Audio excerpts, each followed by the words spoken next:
បងប្អូនមានឆ្ងល់ទេហេតុអ្វីបានជាលោកសំរងស៊ីនៅបារាំងមិនធ្វើបាតកម្មខ្លួនឯងគណៈដែលនាយករដ្ឋមន្ត្រីសម្ដេចបវរធិបតីអញ្ជើញទៅបារាំងហើយបាទវាមានហេតុ3យ៉ាងធំដែរទី1បារាំងច្បាប់គេតឹងតែងមិនឲ្យអ្នកណាមួយបង្កចលាចលបាទឬក៏បង្កអសន្តិសុខសម្រាប់ធ្នាប់ប្រទេសគេទេទី2បារាំងគេស្គាល់ប្រវត្តិឪពុករបស់សំរាំងស៊ីច្បាស់ណាស់សំសេរីតាំងពីសម័យអាណានិគមនិយមបារាំងសម័យសង្គមរាស្ត្រនិយមគេដឹងហើយគេដឹងច្បាស់ពីចរិតបាទ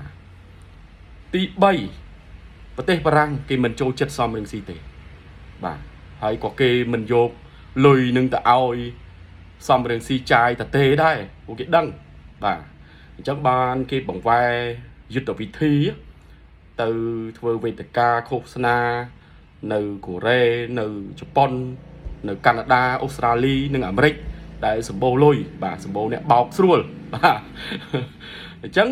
សំរងស៊ីឆ្លាតមួយចំណុចហ្នឹងក៏ប៉ុន្តែមោហៈអវិជ្ជាល្ងងខ្លៅមួយពីលមួយគឺយកសត្រូវដែលសម្លាប់ឪពុកខ្លួនឯងធ្វើជាមិត្តសុកចិត្តធ្វើជាសំណក់ធ្វើជាឆ្កែបំរើចៅសៀមអត់ដឹងថាថៃហ្នឹងចៅសៀមហ្នឹងសម្លាប់ឪពុកខ្លួនឯងទេបាទរាល់ថ្ងៃហ្នឹងបាទអ្នកប្រវត្តិវិទូ David Chaleur បានសរសេរឲ្យថាសំសារីស្លាប់ដោយចវាយបរទេសខ្លួនឯងមិនមែនស្លាប់ដោយសារខ្មែរសេរីបាទសើងុកថាញ់ឬក៏ដាបឈួនឬក៏អ្នកណាផ្សេងទេស្លាប់ដោយក្រុមពុកខុននេះហើយអ្នកបង្កើតចលនាខ្មែរអ៊ីសារ៉ាហ្នឹងគឺសៀមបាទពួកសៀមហ្នឹងអ្នកសម្លាប់អញ្ចឹងនៅម៉ោងនេះបងប្អូនអាចពិចារណាមកមើលហេតុអ្វីបានជាសំរាំងស៊ីនេះទៅសេពគប់មេចៅធំបំផុតមេចៅធំបំផុតមិនមែនបាទអនុទិនមិនមែនផែថងឋានមិនមែនអ្នកណាទេគឺអភិសិទ្ធវិចាជីវ៉ានិងកាសិទ្ធភិរមនឹងគឺជាចៅថៃធំបំផុតដែលទទួលរាជបញ្ជាពីរាមាទី9គឺស្ដេចភូមិវិបុលអឌុលយ៉ាដេតតាំងពីឆ្នាំ2008មកបាទបោះឆ្នោតជាប់នៅសភាភ្លាម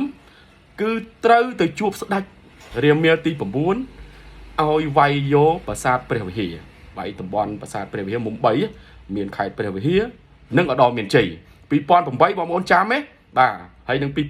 2011និងសម័យដែលអភិសិទ្ធវិចាជីវ៉ា